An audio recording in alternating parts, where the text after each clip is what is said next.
You've been grinding for hours, and now you're stuck behind the wheel of a sluggish post-op delivery van, crawling up the steep inclines of Vinewood Hills to finish a biker cell mission. Then, without warning, a lock-on missile hits. A flying motorcycle just obliterated your vehicle, erasing your entire afternoon of work in 3 seconds. Those slow vans and steep hills are intentional. Every agonizing climb and every incoming missile is part of a meticulously engineered gameplay loop.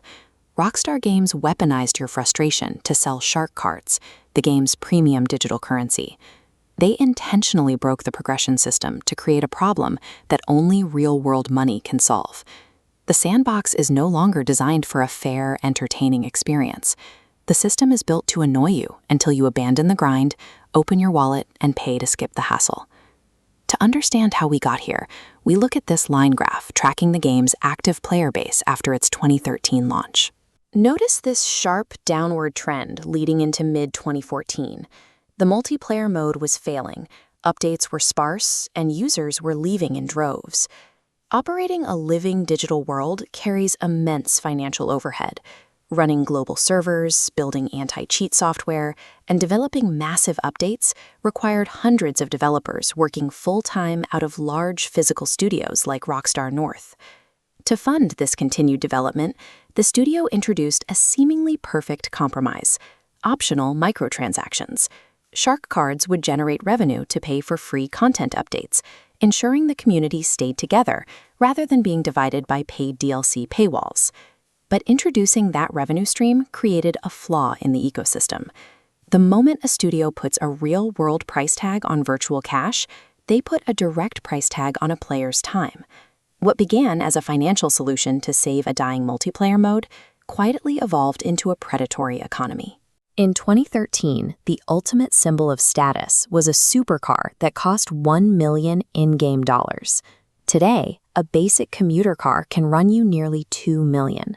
This bar chart reveals exactly how severe that inflation has become. The flat, stagnant bars at the bottom represent the payouts from basic missions.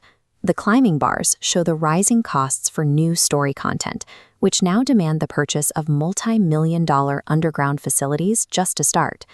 That mathematical gap between what you earn and what you are forced to spend is weaponized friction.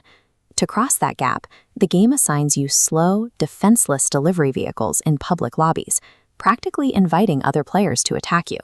Once the game successfully exhausts you with these constant attacks, it offers a convenient cure.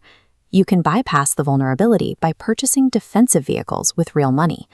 A free player is forced to grind repetitive missions for 30 hours to afford basic protection. A paying player skips that grueling process entirely by purchasing a $99 shark card in 5 minutes. The virtual economy is no longer balanced for gameplay. It is mathematically rigged to inflate constantly, designed to exhaust the free player.